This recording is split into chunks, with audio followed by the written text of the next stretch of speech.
Hello, ഞാൻ ഡാനിയലച്ചൻ. നിങ്ങൾ കേട്ടുകൊണ്ടിരിക്കുന്നത് അസെൻഷൻ. നിങ്ങളിലേക്ക് എത്തിക്കുന്ന ഒരു വർഷം കൊണ്ട് വിശുദ്ധ ബൈബിൾ വായിച്ച് മനസ്സിലാക്കാൻ സഹായിക്കുന്ന ബൈബിളിനെ എന്ന മലയാളം പോഡ്കാസ്റ്റാണ്. ഇവിടെ നാം ദൈവത്തിൻ്റെ സ്വരം വചനത്തിലൂടെ ശ്രവിക്കുന്നു. ദൈവത്തിൻ്റെ കണ്ണുകളിലൂടെ നമ്മുടെ ജീവിതത്തെ നോക്കിക്കാണാൻ പരിശ്രമിക്കുന്നു. ഉൽപ്പത്തി മുതൽ വെളിപാട് വരെയുള്ള ബൈബിൾ പാരായണത്തിന് ജെഫ് കെവിൻസിൻ്റെ the great adventure Bible timeline എന്ന റീഡിംഗ് പ്ലാനിൻ്റെ സഹായത്തോടെ മനുഷ്യരക്ഷയുടെ കഥ എങ്ങനെ ഒരു സംഭവമായി അവതരിപ്പിക്കപ്പെടുന്നുവെന്ന് നാം മനസ്സിലാക്കാൻ ശ്രമിക്കുന്നു.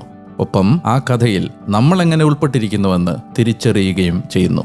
റീഡിംഗ് പ്ലാൻ ആവശ്യമുള്ളവർക്ക് BIYindia.com/മലയാളം എന്ന ലിങ്കിൽ അത് ലഭ്യമാണ്.